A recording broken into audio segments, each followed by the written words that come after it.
Greetings, everyone. Brian Irvin, if you haven't seen my face, but welcome to the Lone Survivor League. I'm going to use this video here to explain the kind of the rules, how things are going to work going forward. And yeah, so if you have any questions after this or before this, hopefully this video will answer those questions. If you have any other questions after, let me know and I'll try and address those. But I'll get right into it because this video is going to probably be long. 16-team league is what we're going to go. So that means we are going to be using weeks 1 through 15 for the league.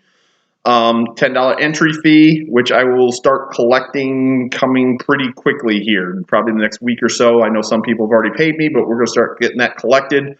How it will work is, so 16 teams, $10 is $160.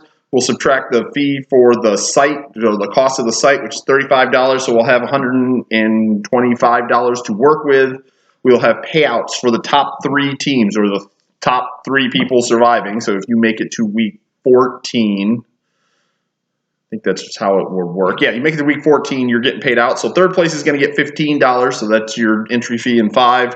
Second place will get $30, and then the winner will get $80. So there's the payouts. Here's how it all works. So it's going to, so the concept of the league is it's a guillotine league. So we will play week 1, all 16 teams will be playing against all 16 teams. You'll submit your lineups like a normal fantasy football league. Just the lowest scoring team of the 16 is eliminated from the league. So someone of the 16 is only going to be playing 1 week.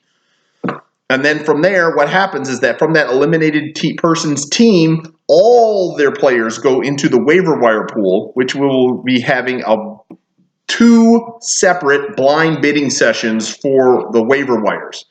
Only 2. There's no first come, first comes process in this. There's 2 blind bidding waiver wire. You have $200 of fab budget to work with to pick up additional players. Trading is allowed. I just don't know how much it will happen, but trading is allowed. You cannot trade money. Now, no, you can't trade fab money. You can't send this person over there and get another $10 in fab budget. Cannot trade money. Player to players, 3 for 2, whatever you got to do to make that work. You can trade. The first blind bidding waiver wire process will happen Tuesday at 10 p.m. and then the second one will happen Wednesday at 10 p.m. So, and that's the only ways outside of trading to get players is those 2 points in time. So think ahead. This league is going to involve with a lot of trying to strategize and think ahead and try and be a couple moves ahead of everybody else. So we'll start with a traditional draft. 16-team draft. We will have it snaked. I will be going through the draft order, establishing the draft order process in a little bit down the road here. But we will have a normal draft 1 through 16 serpentines. So if you're 16, you'll come back and be first pick on the second round, and we'll go through. We'll have 14 rounds. So the rosters will be 14 players deep. Starting lineups involves 1 quarterback, 2 running backs, 2 receivers, 1 tight end, 1 kicker, 1 defense. Your bench could be whatever you want after that. I don't care if you have 5 quarterbacks. Don't care. There's that. Scoring system is an elaborate 2 points per reception league.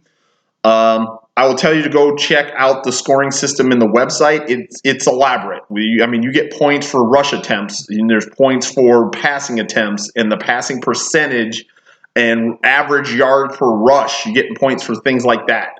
Go check it out. On average, scores are in about the 170s in this league. A really good score is if you punch 200. Really bad scores if it's way less than that. So that just kind of give you an idea what you're going to be looking like scoring. You want to kind of get above 170 into the 200s. 200 is good. I think the highest scoring I've had on this format is, I believe, 306, which, yeah, it was a lot of scoring there to get to that. So that's kind of the scoring. There's the waiver wire. Did the blind bidding. Let's say so. Yeah. So if any other questions from there, let me know. So with the draft, 16-team draft, we're going to start the draft on August 4th at 8 p.m. It's a Sunday night. We're going to slow draft it. So you're going to have a 6-hour clock. Here come the kids. Play downstairs.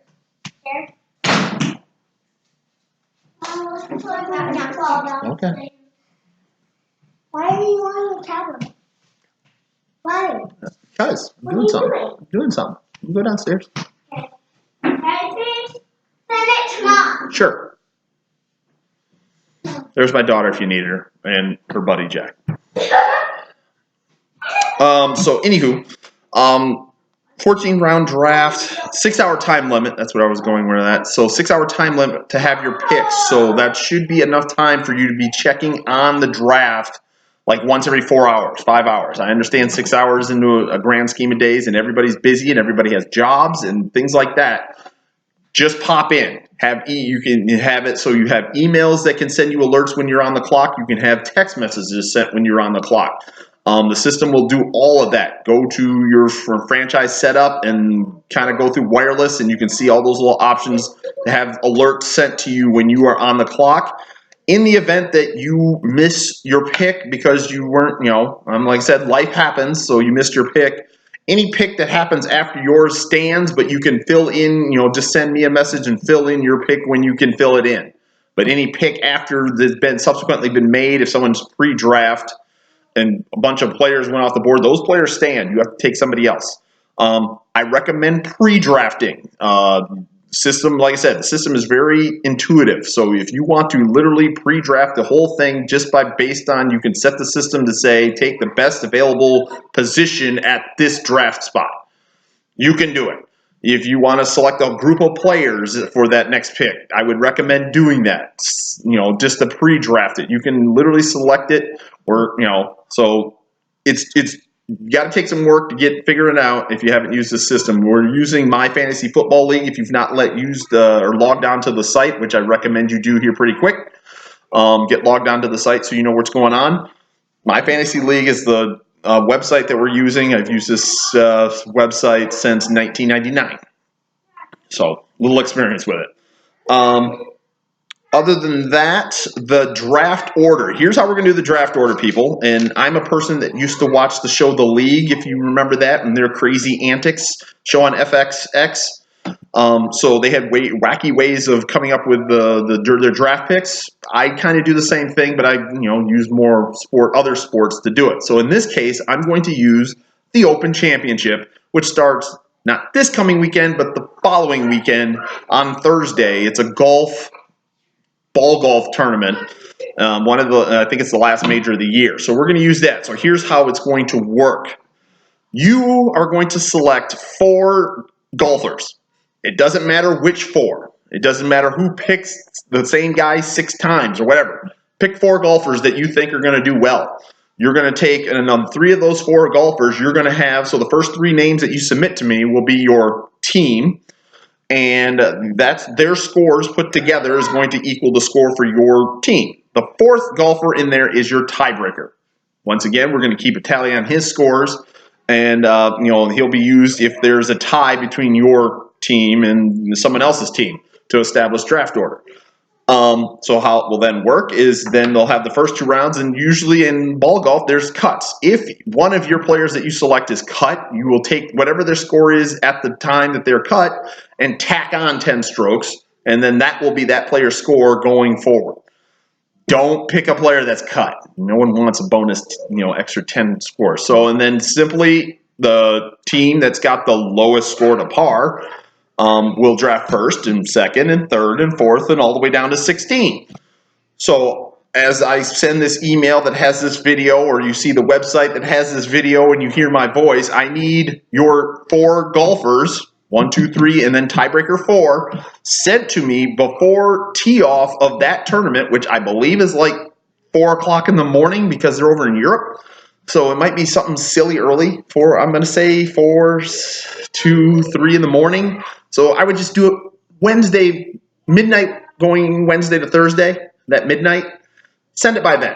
So I need those. So you can either email it to me, you can text it to me, you can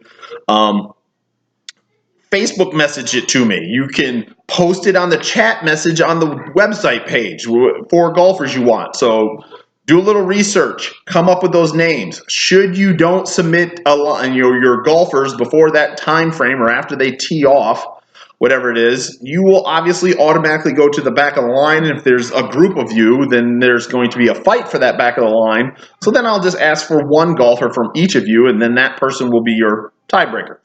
And then you guys will be fighting for picks 15, 16, 14, whatever, so down the line. So submit golfing lineup to me.